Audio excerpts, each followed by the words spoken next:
여러분 안녕하십니까? 헬로티비 뉴스입니다. 양천구의회 국민의힘 의원들이 5월 18일 유럽으로 외유성 출장을 갔다는 보도 해드렸는데요. 의원들은 아니라며 해명을 했습니다.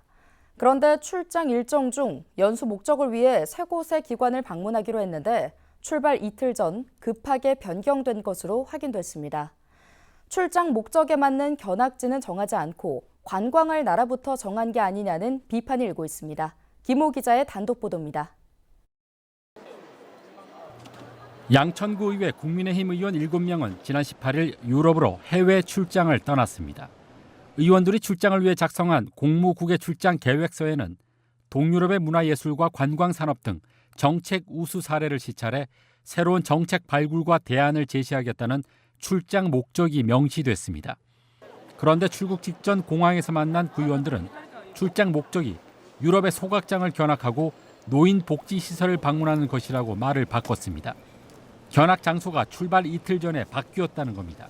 저희가 잡는데 촉박해서 소각장을 잡아라 했는데 그게 컨택이 안 된다 했는데 어제 그저께 연락이 왔습니다. 컨택됐다고. 당초 여행 일정은 헝가리 부다페스트 국회의사당과 오스트리아 비엔나 시청, 체코 프라 관광청 방문이었지만 소각장과 노인복지기관, 도시공원 관련 기관으로 변경된 겁니다.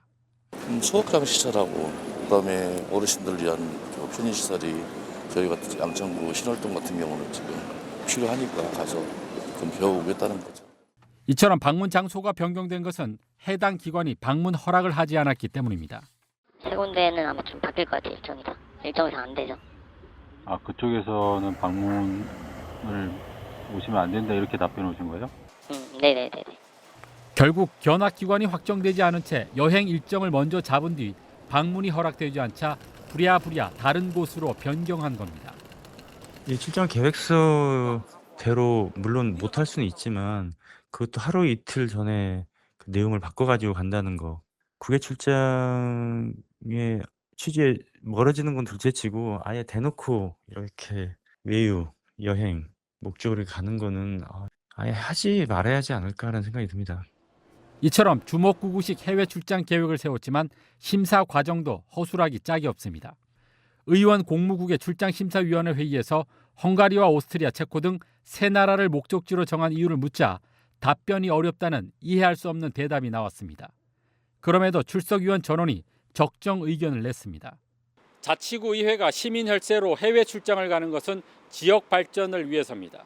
따라서 지역과 주민을 위한 세밀하고 꼼꼼한 출장 계획을 세우지 않는다면 외유성 출장이라는 비난은 피하기 어려워 보입니다. 헬로티비 뉴스 김호입니다. 서울시가 웰컴키즈 안심보험을 전국 최초로 출시했습니다. 웰컴키즈 안심보험은 카페 등에서 안전사고가 발생했을 경우 법률상 배상 책임, 치료비 등을 최대 2천만 원까지 보장받을 수 있는 상품인데요. 음식점이나 카페 등 영업주가 연 2만 원대로 가입할 수 있습니다. 대상은 서울 소재 16만 모든 일반 휴게 음식점이 대상입니다. 서울시는 보험 가입을 위한 시스템을 구축한 후 7월 중 보험을 출시할 계획입니다. 양천구가 오늘 10월까지 마을사랑 방역봉사단을 운영합니다. 마을사랑 방역봉사단은 새마을 지도자 양천구 협의회 회원 등 100여 명이 활동하는데요. 이들은 주거 밀집 지역, 공원, 하천변 등 방역 취약 지역을 중심으로 일주일에 한 번 이상 방역 활동을 벌입니다. 특히 올해는 모기 유충 서식지가 될 수 있는 주택가 물 웅덩이, 고인물 제거에 주력할 계획입니다.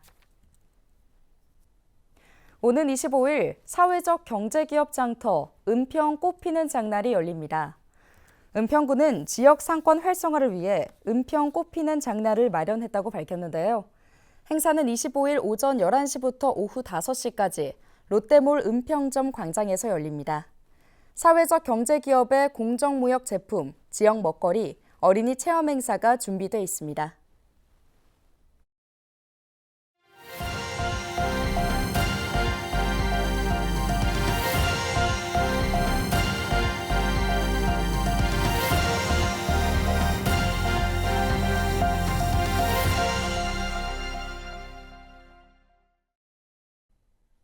(21대) 국회 임기가 일주일 남았지만 여야는 최상병 특검법에서 비롯된 대립 정국을 이어가고 있습니다. 막판까지 극심한 대치전이 예상되는 가운데 쟁점에서 멀어진 지역 법안들은 자동 폐기를 앞두고 있습니다. 이세진 기자의 보도입니다. 이달 초 국회를 통과한 최상병 특검법. 야당 단독으로 처리된 이 법안은 윤석열 대통령의 제2요구권, 즉 거부권 행사에 따라 19일 만에 국회로 되돌아왔습니다.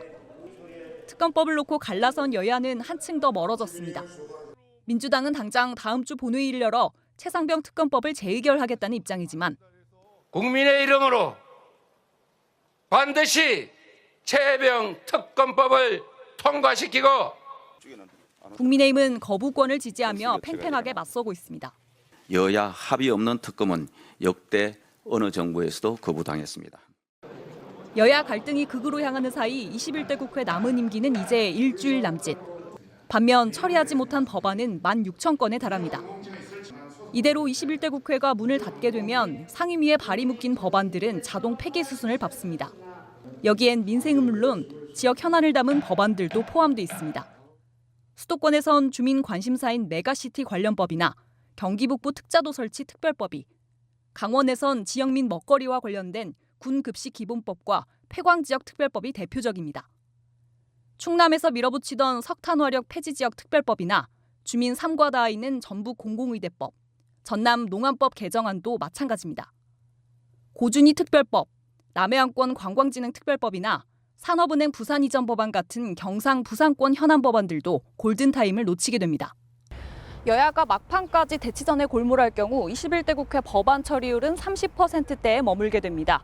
폐기된 법안은 22대 국회에서 원점으로 돌아가 재발의해야 합니다. 헬로티비 뉴스 이세진입니다. 김진표 국회의장이 여야 합의가 되지 않더라도 다음 주 본회의를 열고 최상병 특검법에 대한 재표결에 나서겠다는 입장을 밝혔습니다.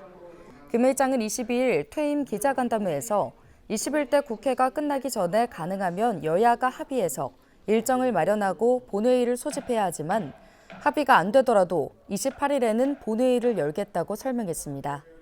그러면서 최상병 특검법은 합의되면 합의한 대로, 합의가 되지 않으면 제2요구권이 행사된 법안에 대해 표결을 통해 최종 마무리할 수밖에 없다고 덧붙였습니다.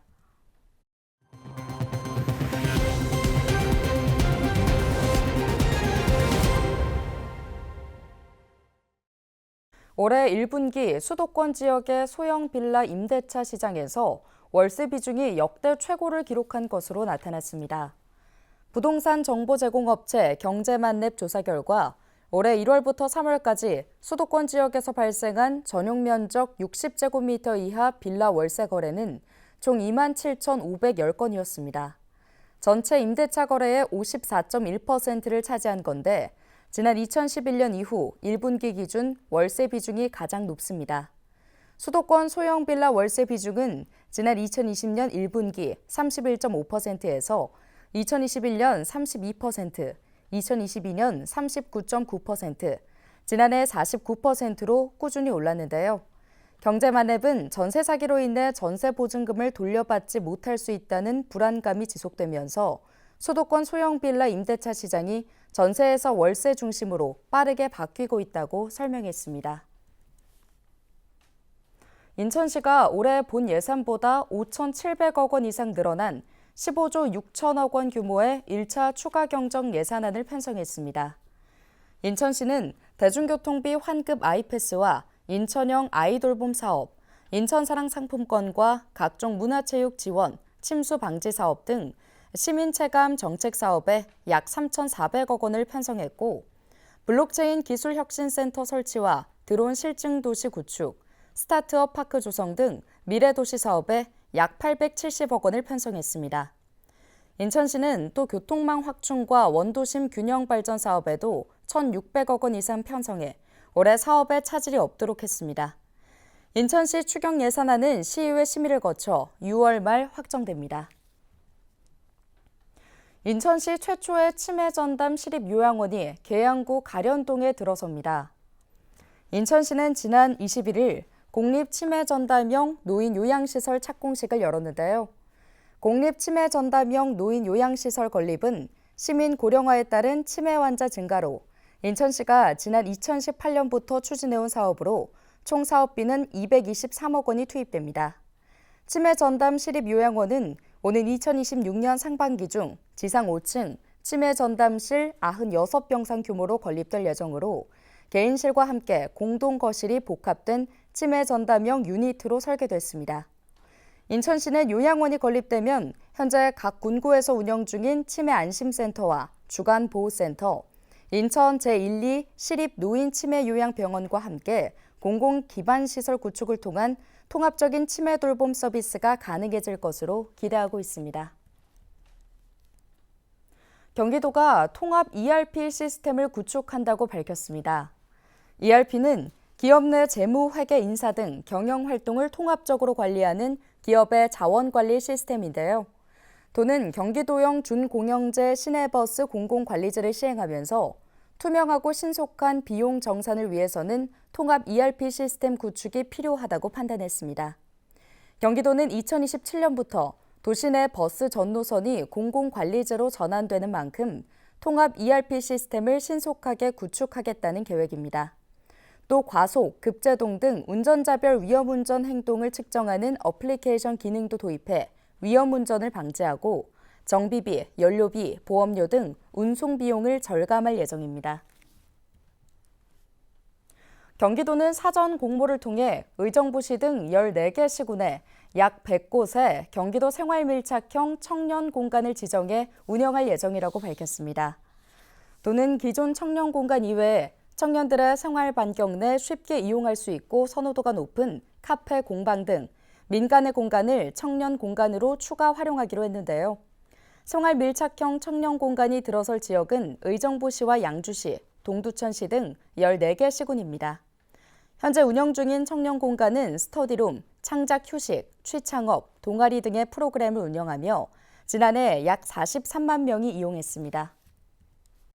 경기도의회는 15명을 모집하는 정책지원관 임용시험에 모두 148명이 원서를 내 평균 9.9대 1의 경쟁률을 나타냈다고 밝혔습니다.